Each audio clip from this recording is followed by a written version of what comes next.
외국인들이 한국은 미래도시 같다고 말할 때마다 사람들은 흔히 서울의 고층 빌딩과 최첨단 기술을 떠올립니다. 하지만 그들이 진짜 충격을 받는 순간은 오히려 훨씬 평범한 하루 속에서 시작됩니다. 한국 사람들에겐 너무 당연해서 설명조차 필요 없는 장면들. 그런데 외국인들은 그 장면 앞에서 멈춰서서 묻습니다. 이게 왜 이렇게 자연스럽게 되는 거야? 왜 아무도 불편해하지 않는 거지? 도대체 한국의 일상 속에는 무엇이 숨어 있기에 외국인들은 이곳을 미래도시라고 부르기 시작한 걸까요? 그 이유가 지금부터 드러납니다. 한국 최고라고 댓글을 남겨주세요. 여러분의 구독과 좋아요는 아주 큰 힘이 됩니다. 여기가 정말 2050년입니까? 서울에 도착한 첫날 저녁, 저는 아파트 입구에서 그런 말을 하고 말았습니다. 비행기에서 내린 지 몇 시간밖에 되지 않았고 아직 한국의 유명한 거리도 제대로 걷지 못했는데요. 이상하게도 제 머릿속에서는 이미 미래도시라는 단어가 조용히 흔들리고 있었습니다. 사실 한국에 오기 전까지 저는 그 말을 믿지 않았어요. 인터넷에서 한국은 미래에 살고 있다. 서울은 2050년 같다. 외국인들이 한국 일상을 보고 입을 다물지 못한다. 이런 문장을 자주 봤습니다. 하지만 그런 표현은 조금 과장처럼 들렸죠. 요즘은 어느 나라든 영상을 자극적으로 만들잖아요. 저도 처음에는 그렇게 생각했습니다. 제가 상상한 미래도시는 훨씬 더 거창한 모습이었습니다. 하늘 위로 움직이는 자동차, 사람 대신 안내하는 로봇, 밤에도 나처럼 번쩍이는 초대형 화면, 구름을 찌르는 유리 건물 같은 것들이요. 그런 장면이라면 미래도시라고 부를 수 있겠다고 생각했습니다. 그런데 한국에 다녀온 사람들은 이상하게도 그런 이야기를 하지 않았습니다. 누군가는 버스 정류장을 말했고, 누군가는 아파트를 말했고, 또 누군가는 택배 상자나 횡단보도 이야기를 했습니다. 저는 그게 더 이해가 안 됐습니다. 버스 정류장과 아파트가 왜 미래라는 걸까요? 우리 독일에도 질서 있는 대중교통이 있고 튼튼한 주거 문화가 있습니다. 오래된 도시의 규칙과 공공 시스템에 대한 자부심도 있죠. 그래서 저는 한국이 발전한 나라인 것은 알지만 미래도시라는 말까지는 조금 지나치다고 생각했습니다. 서울에는 손주 부부가 살고 있었습니다. 한국에서 직장을 잡고 아파트 단지에서 아이를 키우며 지내고 있었죠. 손주는 영상통화를 할 때마다 우리 부부에게 꼭 한번 와보라고 했습니다. 그때마다 저는 웃으며 물었어요. 정말 그렇게 특별하니? 한국에 가면 로봇이 커피라도 가져다 주니? 그러면 손주는 늘 비슷하게 대답했습니다. 할아버지, 그런 게 아니에요. 한국에서 진짜 놀라는 건 로봇 같은 게 아니라 사람들이 매일 쓰는 것들이에요. 그 말은 비행기에 오르는 순간까지도 잘 와닿지 않았습니다. 매일 쓰는 것이 놀랍다는 건 무슨 뜻일까요? 특별하면 매일 쓰기 어렵고 매일 쓰면 특별하지 않은 것 아닌가요? 저는 그렇게 생각했습니다. 아내 엘리자베트는 제 옆자리에서 여행 안내서를 넘기며 말했어요. 당신은 또 도시를 검사하러 가는 사람처럼 굴고 있어요. 이번에는 그냥 손주 보러 가는 거예요. 저도 웃었습니다. 하지만 솔직히 말하면 마음 한구석에는 궁금증이 있었습니다. 한국은 정말 미래도시일까? 아니면 빠르고 편리한 것을 좋아하는 사람들이 붙인 멋진 별명일까? 그 답은 공항의 거대한 천장이 아니라 우리가 예상하지 못한 아주 평범한 문 앞에서 시작됐습니다. 인천공항에 내렸을 때 첫인상은 크다보다 흐름이 끊기지 않는다에 가까웠습니다. 긴 비행을 마치고 낯선 나라에 도착하면 보통은 잠깐 멈추게 되잖아요. 어디로 가야 하지? 짐은 어디서 찾지? 환승은 어느 쪽이지? 이런 생각 때문에 눈이 바빠집니다. 그런데 그곳에서는 다음 행동이 계속 눈앞에 놓여 있었습니다. 천장 안내판, 바닥의 표시, 벽면의 방향 화살표, 여러 언어로 이어지는 안내가 우리를 한 번씩 잡아끌었어요. 공항이 우리에게 말을 거는 것 같았습니다. 여기로 오세요. 이제 이쪽입니다. 다음은 여기입니다. 낯선 외국인 노부부가 헤맬 틈이 거의 없었습니다. 저는 속으로 감탄하면서도 일부러 크게 놀라지는 않았습니다. 국제공항이라면 그 정도는 가능하다고 생각했거든요. 인천공항이 훌륭한 공항이라는 이야기는 이미 들었고, 공항은 원래 한 나라가 가장 멋지게 꾸며놓는 첫 얼굴이니까요. 공항철도와 지하철로 이어지는 동선도 비슷했습니다. 낯선 역 이름들이 이어졌지만 표지판과 노선 안내, 스크린도어, 반복되는 안내 방송 덕분에 우리가 완전히 길을 잃는 느낌은 들지 않았습니다. 엘리자베트가 제 팔을 살짝 잡고 말했어요. 이상하네요.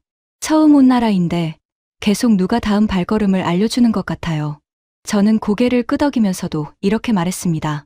공항과 지하철은 대도시라면 잘해놓을 수 있지. 진짜 생활은 밖으로 나가봐야 알지. 그때까지만 해도 저는 여전히 방어적이었습니다. 한국이 편리하다는 건 인정할 수 있었지만 미래도시라는 말에는 아직 마음을 내주고 싶지 않았습니다. 미래라면 조금 더 대단한 장면이 나와야 한다고 생각했죠. 손주 부부는 서울 쪽에서 차로 우리를 마중 나왔습니다. 반가운 인사를 나누고 짐을 싣고 우리는 손주가 사는 아파트 단지로 향했습니다. 창밖으로는 높은 건물과 넓은 도로, 빽빽한 간판과 아파트 숲이 지나갔습니다. 빠른 도시라는 느낌은 분명했지만 저는 여전히 이런 풍경만으로는 놀라지 않았습니다. 그러다 단지 입구에 도착했을 때였습니다. 차가 속도를 줄이고 진입로 앞에 멈추기도 전에 앞쪽 차단기가 부드럽게 올라갔습니다. 손주가 창문을 내리지도 않았고 경비실에 말을 걸지도 않았고 어떤 버튼을 누른 것도 아니었습니다. 그냥 차가 가까이 다가가자 문이 우리를 알아본 것처럼 열렸습니다. 저는 순간적으로 몸을 앞으로 기울였습니다. 그리고 차가 안으로 들어간 뒤에도 뒤돌아보며 내려가는 차단기를 바라봤습니다. 잠깐만요. 방금 우리가 뭘 한 겁니까? 손주가 웃으며 말했습니다. 아무것도 안 하셨어요. 차량 번호를 미리 등록해두면 입구에서 자동으로 인식해요. 방문 차량도 등록해두면 바로 들어올 수 있고요. 엘리자베트가 저보다 먼저 놀란 목소리를 냈습니다. 그럼 문이 차 번호를 보고 알아서 열어준 거예요? 손주는 너무 당연하다는 듯 고개를 끄덕였습니다. 그 반응이 오히려 더 충격이었습니다. 우리에게는 방금 작은 마술처럼 보였는데 손주에게는 매일 아파트에 들어올 때마다 지나가는 평범한 절차였던 겁니다. 저는 그 순간 조금 부끄러울 정도로 조용해졌습니다. 왜냐하면 제가 기다리던 미래는 하늘 위나 거대한 광장에 있을 거라고만 생각했기 때문입니다. 그런데 한국에서 처음 저를 멈춰 세운 것은 로봇도 아니고 초고층 빌딩도 아니었습니다. 아파트 단지 입구의 차단기였습니다. 방문객이 오기 전에 등록되고 차가 가까이 오면 번호를 읽고 별도의 설명 없이 문을 열어주는 아주 짧은 순간이었죠. 물론 이런 시스템이 한국의 모든 아파트에 똑같이 있는 것은 아닐 겁니다. 손주가 사는 단지의 방식일 수도 있고 비교적 새로 지어진 곳이라 더 편리하게 갖춰진 것일 수도 있겠죠. 하지만 제가 놀란 지점은 세상에 없던 기술이 아니라 이런 장면을 사람들이 너무 자연스럽게 일상 안에서 쓰고 있다는 사실이었습니다. 엘리자베트는 차창 밖으로 단지 안쪽 조명과 조용히 움직이는 차들을 바라보다가 작게 말했습니다. 당신이 말한 미래도시는 너무 시끄러웠던 것 같아요. 여기는 아무 소리 없이 열리네요. 저는 그 말에 웃지도 못하고 고개만 끄덕였습니다. 맞았습니다. 제가 상상한 미래는 늘 커다랗고 화려했습니다. 그런데 서울에서 처음 만난 미래는 우리에게 자랑하지 않았습니다. 미래는 멀리 있는 게 아니었어요.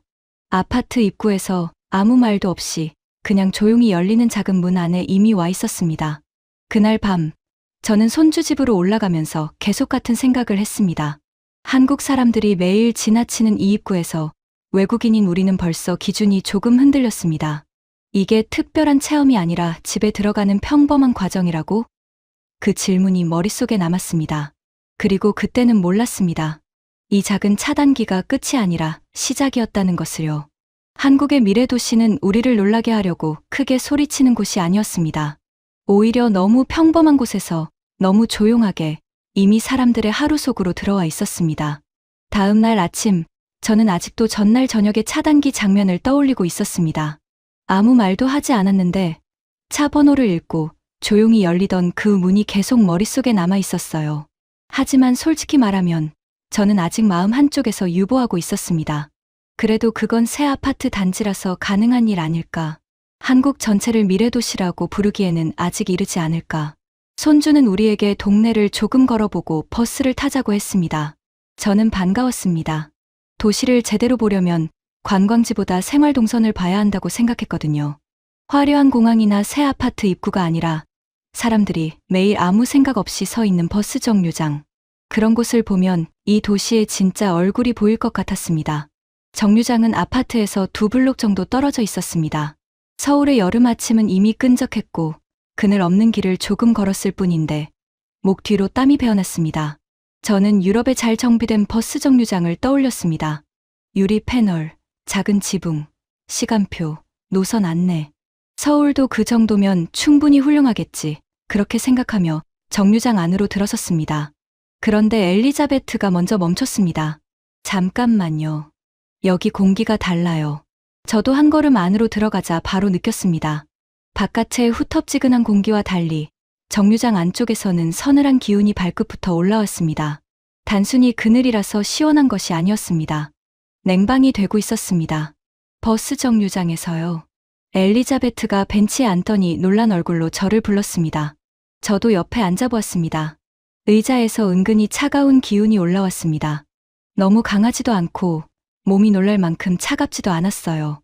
오래 걸은 사람이 잠깐 숨을 고를 수 있을 만큼 조용히 체온을 낮춰주는 느낌이었습니다. 저는 손바닥으로 벤치 표면을 짚어보고 다시 아래쪽을 내려다봤습니다. 손주가 웃으며 말했습니다. 여기는 냉난방이 되는 벤치라고요. 여름에는 시원하고 겨울에는 따뜻하게 기다릴 수 있는 곳도 있다고 했습니다. 그때 제 시선이 옆 화면으로 옮겨갔습니다. 버스 번호와 도착 시간이 계속 바뀌고 있었습니다. 어떤 버스가 몇 분 뒤에 오는지, 지금 어디쯤 있는지 눈으로 바로 알 수 있게 표시되어 있었죠. 화면 속 숫자가 줄어드는 것을 보고 있으면 보이지 않는 거리 어딘가에서 버스가 실제로 우리 쪽으로 다가오고 있다는 느낌까지 들었습니다. 예전 같으면 정류장에서 가장 답답한 일은 기다림 그 자체였습니다. 버스가 오는지, 방금 지나간 건지, 10분을 더 기다려야 하는지 모르면 사람은 괜히 초조해집니다. 그런데 이곳에서는 기다림도 정보가 되어 있었습니다. 엘리자베트는 유리벽 안쪽을 둘러보며 말했습니다. 여기는 바람을 피하는 곳이 아니라 작은 방 같아요. 그 말이 맞았습니다. 정류장 안에는 공기가 답답하게 고여있지 않았고 공기정화 장치가 있다는 설명도 보였습니다. 손주는 공공무선 인터넷도 잡힌다고 알려주었고 한쪽에는 휴대폰을 충전할 수 있는 자리도 있었습니다. 저는 벤치, 화면, 유리벽, 충전자리, 그리고 유리 너머로 지나가는 사람들을 차례로 바라봤습니다. 그 사람들이 더 놀라웠습니다. 서울 시민들은 이 정류장에 들어오면서 멈추거나 두리번거리거나 감탄하지 않았습니다. 가방을 고쳐 메고 화면을 힐끗 보고 그냥 앉거나 서 있었습니다. 젊은 사람도, 아이를 데리고 나온 사람도, 장바구니를 든 사람도 너무 자연스러웠습니다. 우리에게는 작은 미래형 대기실처럼 보이는 곳이 이곳 사람들에게는 그냥 버스를 기다리는 장소였던 겁니다. 그런데 제가 더 오래 바라본 것은 장치 자체가 아니라 그 장치를 대하는 사람들의 표정이었습니다. 한 남자는 이어폰을 낀 채 들어와 화면을 한번 보고는 바로 벤치 끝에 앉았습니다. 교복을 입은 학생들은 서로 이야기를 나누면서도 도착 시간을 확인했고 유모차를 끌고 온 젊은 엄마는 아이의 모자를 고쳐주며 자연스럽게 서늘한 안쪽으로 들어왔습니다. 누구도 이곳이 대단하다고 말하지 않았습니다. 누구도 의자 아래를 들여다보거나 저처럼 손바닥으로 벤치를 눌러보지 않았습니다. 저는 그 차이가 이상하게 크게 느껴졌습니다. 여행자인 우리는 하나하나가 새로웠지만 그들에게는 이미 몸이 알고 있는 절차였습니다. 더우면 안으로 들어가고 화면을 보고 충전이 필요하면 꽂고 버스가 오면 나가는 것. 그 행동에는 설명도 감탄도 없었습니다. 마치 집 현관에서 신발을 신는 것처럼 자연스러웠죠. 바로 그 아무렇지 않음이 제 기준을 더 세게 흔들었습니다. 미래가 정말 도착했다면 사람들은 처음엔 놀라겠지만 시간이 지나면 결국 이렇게 쓸지도 모릅니다. 더 이상 미래라고 부르지 않고 그냥 아침 출근길이라고 부르면서요. 저도 모르게 웃으며 말했습니다. 이건 버스 정류장이 아니라 작은 공항 라운지 같군요. 엘리자베트가 고개를 끄덕이며 덧붙였습니다. 공항 라운지는 돈을 내거나 비행기를 타야 들어가는데 여기는 버스를 기다리면 누구나 앉을 수 있다고요. 저는 그 말을 듣는 순간 전날 저녁에 유보를 조금 내려놓았습니다. 아파트 차단기는 특별한 단지라서 그럴 수 있다고 생각했습니다. 그런데 동네 버스 정류장이 이렇다면 이야기가 달라집니다. 이건 전시용이 아니었습니다. 그냥 사람들의 하루 속에 들어와 있는 정류장이었습니다. 버스가 도착했을 때 저는 조금 아쉬운 마음까지 들었습니다. 정류장을 더 보고 싶었거든요. 버스에 올라 자리에 앉아서도 한동안 창밖을 바라봤습니다. 다음 사람들이 들어와 앉고 화면을 보고 아무렇지 않게 서 있는 모습이 보였습니다.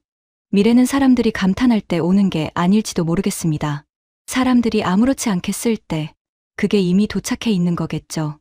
그날 오후 우리는 시장 구경을 마치고 동네 골목과 큰 길을 오가며 조금 더 걸었습니다. 저는 계속 휴대폰을 확인했습니다.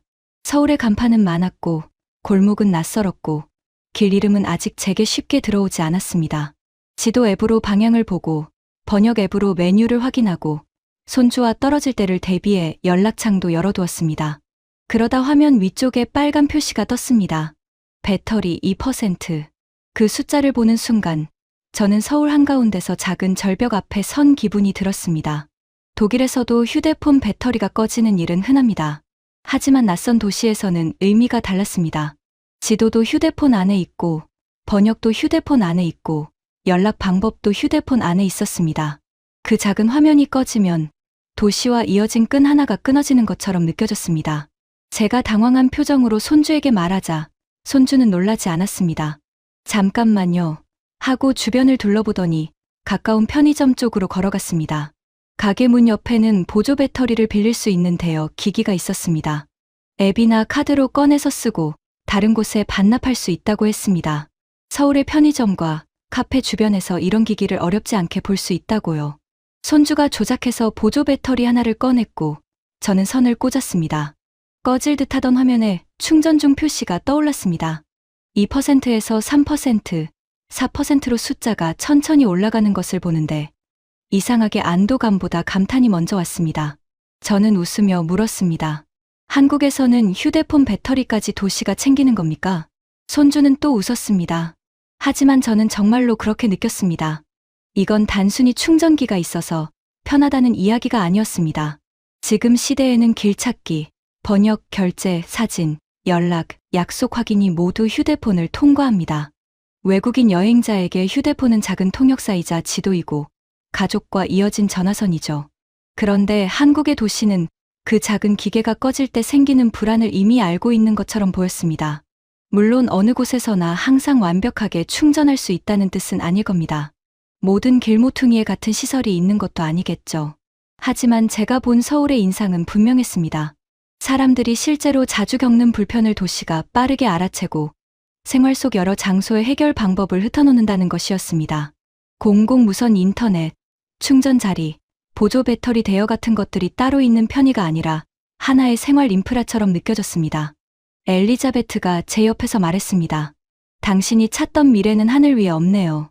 사람들 손안에 있는 작은 배터리 옆에 있네요. 저는 고개를 끄덕였습니다. 어제는 차가 아파트 문을 열었고 오늘은 정류장이 기다림을 바꾸었고 이제는 휴대폰 배터리의 불안까지 도시가 받아내고 있었습니다. 한국은 로봇을 보여주며 놀라라고 하지 않았습니다. 대신 사람들이 매일 느끼는 작은 불편을 하나씩 지워놓고 있었습니다. 길 위의 정류장과 충전 수단만으로도 이렇게 놀라운데 사람들이 하루의 대부분을 보내는 집 안은 어떨까요? 만약 한국의 미래가 거리에서 끝나지 않고 현관문 안쪽까지 이어진다면 우리는 또 무엇을 보게 될까요? 저는 손주 아파트 현관 안으로 들어서면서도 사실 큰 기대를 하지는 않았습니다. 조금 더 깔끔한 가전제품, 조금 더 편한 버튼, 유럽에서도 요즘 자주 말하는 스마트홈 정도를 떠올렸습니다. 그런데 거실로 들어오자마자 제 걸음이 벽 앞에서 멈췄습니다. 넓은 창도 새 가구도 아니었습니다. 거실 벽 한쪽에 붙어있는 작은 화면이 제 눈을 붙잡았습니다. 처음에는 그냥 인터폰이라고 생각했습니다. 방문자가 오면 얼굴을 확인하고 문을 열어주는 정도겠지요. 독일에도 그런 장치는 있으니까요. 하지만 손주가 그 화면을 가볍게 터치하자 제 생각이 바로 틀렸다는 걸 알았습니다. 화면 안에는 조명, 난방, 방문자 확인, 경비실 연결 같은 메뉴가 차례로 보였습니다. 조금 더 넘기자 엘리베이터 호출과 알림도 들어 있었습니다. 손주는 외출할 때 여기서 엘리베이터를 미리 부르고 방마다 난방을 조절하고 아파트 공지나 택배 알림도 확인한다고 했습니다. 저는 손가락으로 그 화면을 가리키며 물었습니다. 이 벽 하나로 집과 아파트 전체가 연결되는 겁니까? 손주는 웃으며 고개를 끄덕였습니다. 물론 모든 한국 아파트가 다 똑같은 것은 아니고 특히 이런 기능은 신축 단지에서 더 잘 보인다고 덧붙였습니다. 하지만 제게 중요한 것은 전국 어디에나 있느냐가 아니었습니다. 제가 놀란 것은 집 안의 벽이 더 이상 벽처럼 보이지 않았다는 점이었습니다. 그 벽은 거실만 바라보는 장치가 아니라 현관과 복도와 엘리베이터와 경비실까지 조용히 이어지는 작은 관제실 같았습니다. 엘리자베트도 한참 동안 화면을 바라보다가 말했습니다. 집 안평면이 도시를 조종하는 것 같군요. 저는 그 말에 고개를 끄덕였습니다. 우리가 상상했던 미래 도시는 거대한 중앙 통제실이나 영화 속 홀로그램 화면 같은 것이었습니다. 그런데 한국에서 본 미래는 가족이 앉아 있는 거실 벽에 조용히 붙어 있었습니다. 특별히 과시하지도 않고 큰 소리를 내지도 않았습니다. 그냥 사람들이 외출하기 전, 손님이 오기 전, 난방을 켜기 전 매일 한 번씩 만지는 생활의 일부가 되어 있었죠. 그날 저녁, 손주는 다음날 아침 먹을 과일과 몇 가지 생필품을 휴대폰으로 주문했습니다. 저는 화면을 보고도 크게 놀라지 않았습니다. 온라인 주문은 어느 나라에나 있으니까요. 빠른 배송도 이제 완전히 낯선 이야기는 아니었습니다. 그래서 속으로 생각했습니다. 아, 이건 그냥 편리한 쇼핑 이야기겠구나. 하지만 진짜 놀라움은 다음날 아침 현관문을 열었을 때 왔습니다. 문 앞에는 상자와 봉투가 조용히 놓여 있었습니다. 누군가 새벽에 다녀간 흔적만 남기고 사라진 것처럼요. 과일은 상하지 않게 포장되어 있었고 생필품도 깔끔하게 정리되어 있었습니다. 그런데 더 이상한 것은 그 물건들이 너무 자연스럽게 그대로 있다는 사실이었습니다. 저는 거의 반사적으로 물었습니다. 문 앞에 두고 갔는데 아무도 가져가지 않았다고요? 손주는 이 단지에서는 공동현관 보안과 현관 앞 배송 문화, 도착 알림, 그리고 서로의 생활을 존중하는 신뢰가 함께 작동한다고 설명했습니다. 월패드가 택배를 직접 조종하는 것은 아니었습니다. 누가 오는지 확인할 수 있는 주거 시스템, 외부인이 쉽게 오갈 수 없는 공동현관, 배송이 도착했다는 알림, 문 앞에 놓아도 된다는 사람들의 익숙한 약속이 겹쳐져 이런 장면을 만드는 것이었습니다. 저는 그 상자를 들고 들어오면서 이상한 감정을 느꼈습니다. 이것은 단순히 밤에 주문했는데 아침에 왔다는 속도의 문제가 아니었습니다. 빠르다는 것만으로는 설명되지 않았습니다. 더 놀라운 것은 물건이 문 앞까지 왔고 그 문 앞이라는 아주 사적인 경계에서 사회의 신뢰가 멈추지 않았다는 점이었습니다. 집 안평면은 아파트와 연결되어 있었고 현관문 앞에는 보이지 않는 약속이 놓여 있었습니다. 한국의 미래도시는 거실 화면에서 끝나는 것이 아니라 문 앞 상자 하나까지 이어지고 있었던 겁니다. 저는 현관 앞에 놓인 상자를 보며 이상하게도 속도보다 조용함을 먼저 느꼈습니다.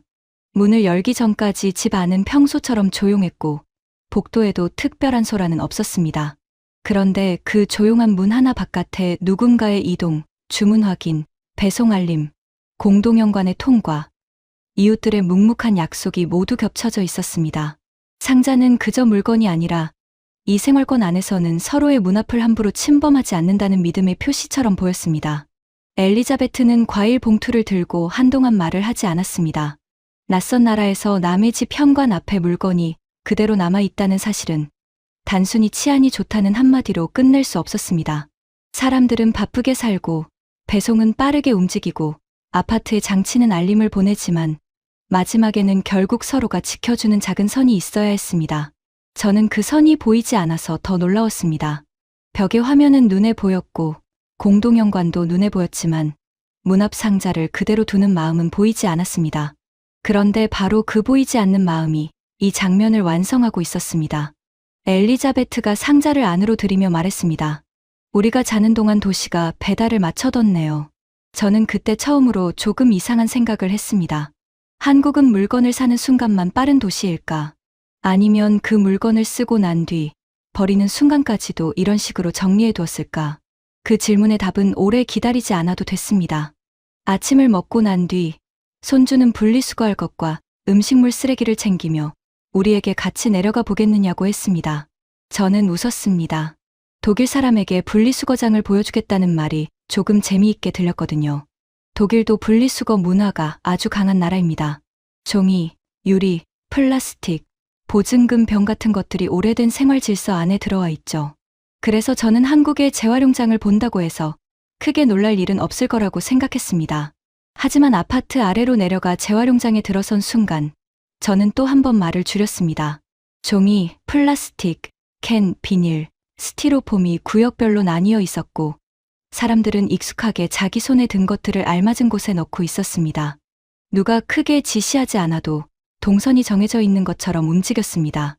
포장 상자는 접어서 쌓고 병은 따로 두고 비닐은 비닐대로 모았습니다. 여기까지는 독일에서도 볼 수 있는 질서와 닮아 있었습니다. 그래서 저는 이것을 한국이 독일보다 낫다거나 독일이 뒤처졌다는 식으로 느끼지 않았습니다. 오히려 다르다고 느꼈습니다.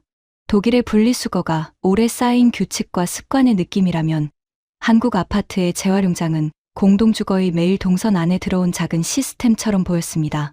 엘리베이터를 타고 내려와 정해진 공간을 지나고 다시 집으로 올라가는 그 짧은 길 안에 생활의 정리가 들어가 있었습니다. 그리고 음식물 쓰레기 배출구 앞에서 그 차이는 더 또렷해졌습니다. 손주는 작은 카드나 태그를 대고 뚜껑을 열었습니다. 음식물 쓰레기를 넣자 무게가 표시되었습니다. 사용한 주민과 배출량이 기록되고 버린 만큼 수수료가 계산되는 방식이라고 했습니다. 음식물 쓰레기 한 봉지를 버리는 일이 카드 한 번 터치, 무게 측정, 기록까지 하나로 이어지는 겁니다. 엘리자베트가 낮은 목소리로 말했습니다. 한국은 물건을 사는 순간만 빠른 게 아니라 버리는 순간까지 계산하는군요. 정말 그랬습니다. 전날 밤에는 휴대폰으로 주문한 물건이 새벽에 문 앞까지 왔습니다. 그리고 그 물건을 먹고 쓰고 포장을 뜯은 뒤에는 다시 재활용장과 음식물 배출 시스템 안으로 들어갔습니다. 사는 순간, 받는 순간, 쓰는 순간, 버리는 순간이 각각 따로 떨어져 있지 않았습니다. 한국의 공동주거 안에서는 그 모든 순간이 사람들의 동선 속에 조용히 연결되어 있었습니다. 제가 놀란 것은 쓰레기장이 특별히 화려해서가 아니었습니다. 오히려 그곳은 아주 평범했습니다. 사람들이 슬리퍼를 신고 내려오고 봉투를 들고 오고 아이를 데리고 잠깐 들르는 곳이었습니다. 그런데 바로 그런 장소에 작은 디지털 시스템이 들어와 있었습니다. 가장 귀찮고 가장 뒤로 미루고 싶고 누구나 매일 조금씩 마주하는 일까지 계산되고 정리되는 모습을 보며 저는 다시 생각했습니다. 한국이 말하는 미래는 거창한 기계가 사람 앞에 서 있는 모습이 아니었습니다.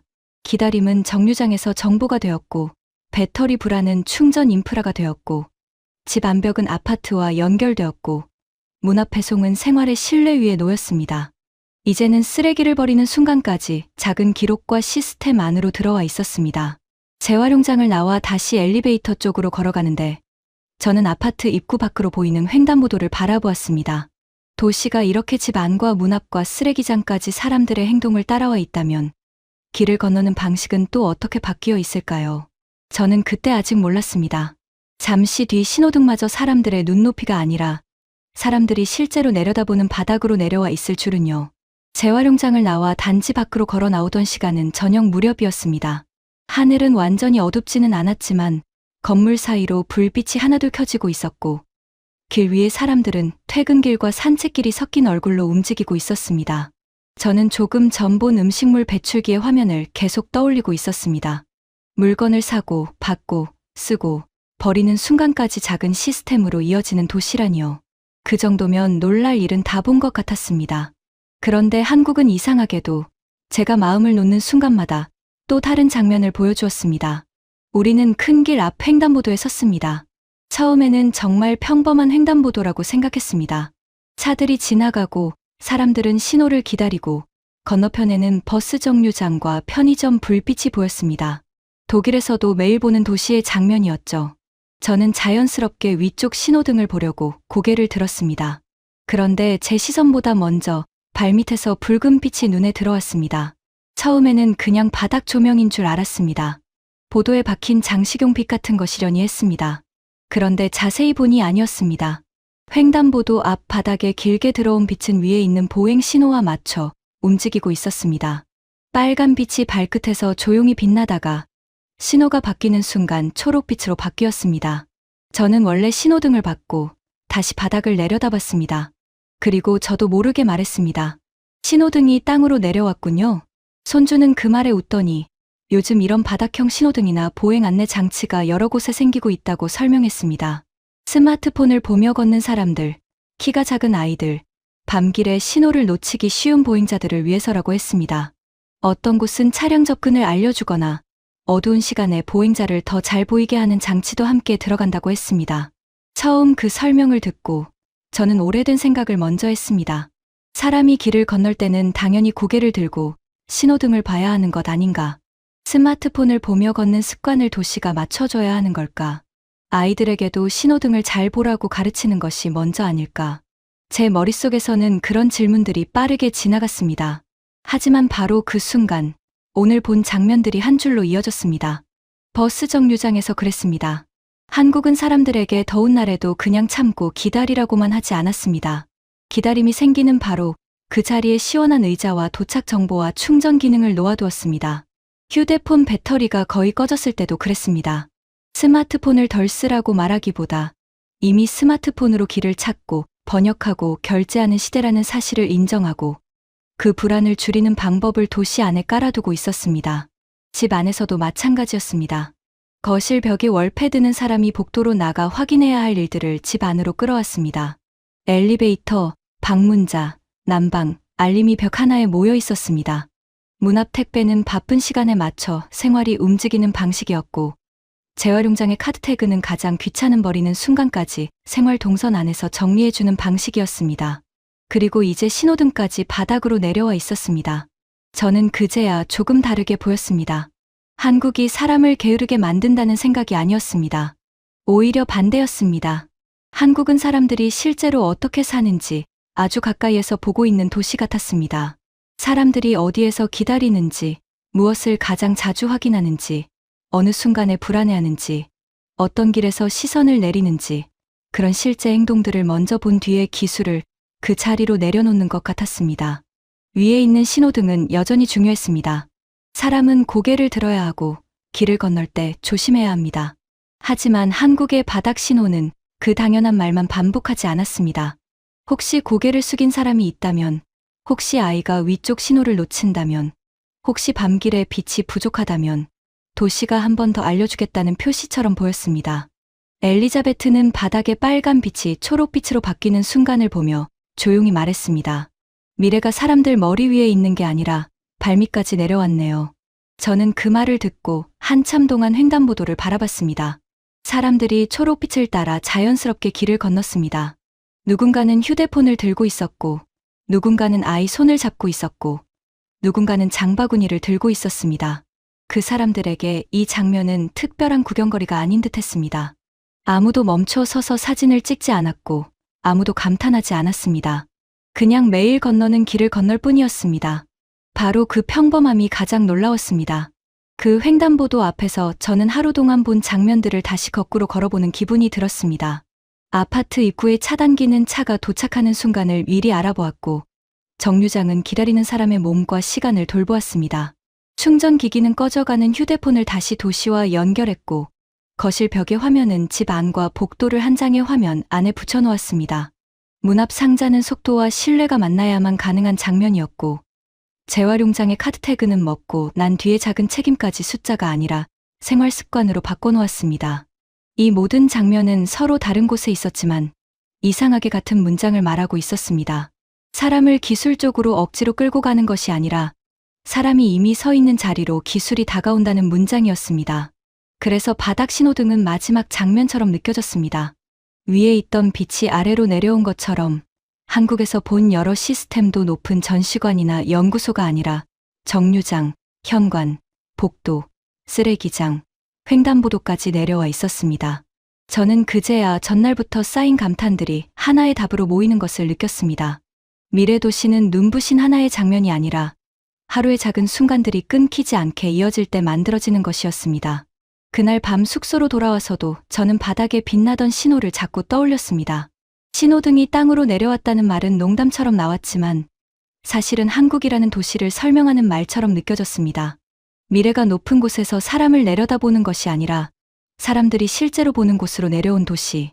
저는 그날 처음으로 한국은 정말 미래 도시일지도 모른다고 인정했습니다.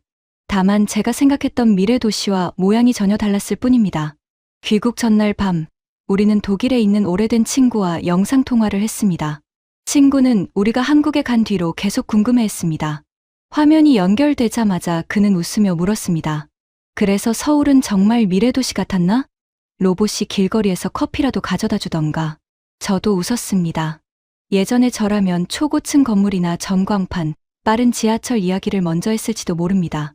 하지만 그 순간 제 머릿속에 떠오른 것은 로봇이 아니었습니다. 더운 날씨에 앉아 시원한 기운이 올라오던 버스 정류장의 의자였습니다. 벽 하나로 방문자를 보고 난방을 조절하고 엘리베이터를 부르던 손주 지퍼실의 작은 화면이었습니다. 그리고 새벽에 문 앞에 조용히 놓여있던 택배 상자가 떠올랐습니다. 누군가 밤사이 도시를 지나 우리 현관문 앞까지 물건을 가져다 놓았고 아침까지 그대로 남아있던 그 장면 말입니다. 재활용장에서 카드 태그를 대고 음식물 쓰레기를 버리던 순간도 떠올랐습니다. 무게가 표시되고 기록이 남고 버리는 일마저 생활의 작은 시스템 안으로 들어가 있던 모습이었습니다. 마지막으로 떠오른 것은 바닥으로 내려온 신호등이었습니다. 사람들이 실제로 내려다보는 발밑에서 빨간 빛과 초록빛이 바뀌던 장면이었습니다. 저는 친구에게 말했습니다. 로봇은 못 봤네. 대신 한국에서는 미래가 너무 평범한 곳에 있더군. 친구는 무슨 말이냐는 표정으로 웃었습니다. 그래서 저는 하나씩 설명했습니다. 버스 정류장이 작은 대기실처럼 움직이고 아파트 벽면이 집과 단지를 연결하고 문 앞 배송이 생활의 실내 위에 놓이고 쓰레기장에는 카드 태그와 무게 측정이 있고 횡단보도 신호는 발밑에서도 빛난다고요. 엘리자베트가 옆에서 덧붙였습니다. 놀라운 건 그게 관광객을 위한 특별 체험관이 아니라는 거예요. 그냥 동네 정류장이고 손주가 사는 아파트고 집 근처 골목이었어요. 사람들이 매일 쓰는 일상이었어요. 그 말이 정확했습니다. 한국에서 제가 본 것들은 하나하나만 떼어놓으면 아주 거대한 기술처럼 보이지 않을 수도 있습니다. 의자, 벽면 화면, 택배 상자, 카드 태그, 바닥 조명. 이름만 들으면 너무 작고 평범합니다. 하지만 그 작은 것들이 기다림과 이동, 집안일과 배송, 버리는 일과 길 건너기까지 이어져 있었습니다. 사람의 하루가 닿는 곳마다 미래가 조금씩 붙어 있는 느낌이었습니다. 저는 친구에게 마지막으로 이렇게 말했습니다. 한국의 미래는 하늘 위에 있지 않았네. 매일 지나치는 곳에 있었어. 정류장에 앉을 때, 현관문을 열 때, 쓰레기를 버릴 때, 횡단보도 앞에 설 때 말이야. 통화를 끊고 나서도 저는 한동안 창밖에 서울 불빛을 바라봤습니다. 처음 한국에 오기 전, 저는 2050년이라는 말을 과장이라고 생각했습니다. 미래 도시라면 멀리서도 눈에 띄는 거대한 장면이 있어야 한다고 믿었습니다. 그런데 한국은 그런 식으로 미래를 보여주지 않았습니다. 오히려 너무 자연스럽게 사람들이 매일 쓰는 자리마다 미래를 놓아두고 있었습니다.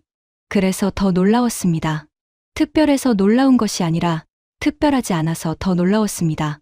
한국 사람들은 그 정류장에 그냥 앉고 월패드를 그냥 누르고 문 앞 상자를 그냥 들여놓고 카드 태그를 그냥 대고 바닥 신호를 그냥 따라 건넜습니다.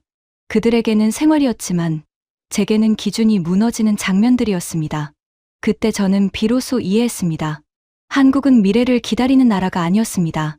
미래를 멀리 세워두고 언젠가 올 것이라고 말하는 나라가 아니었습니다. 한국은 이미 도착한 미래를 너무 일상적으로 써버리고 있는 나라였습니다. 서울에서 보낸 마지막 밤이었습니다. 로봇도, 하늘을 나는 탈 것도, 눈이 부신 전시관도 없었습니다. 하지만 저는 분명히 뭔가를 보고 왔습니다. 정류장 벤치의 냉기, 바닥에서 빛나던 신호, 새벽에 아무 일 없이 놓여있던 상자, 카드 한 번에 무게가 찍히던 재활용장, 거실 벽의 작은 화면. 한국 사람들이 매일 지나치는 것들이었습니다. 너무 익숙해서 오히려 잘 모르는 것들이었습니다. 하지만 저에게는 그것들이 전부 2050년처럼 느껴졌습니다.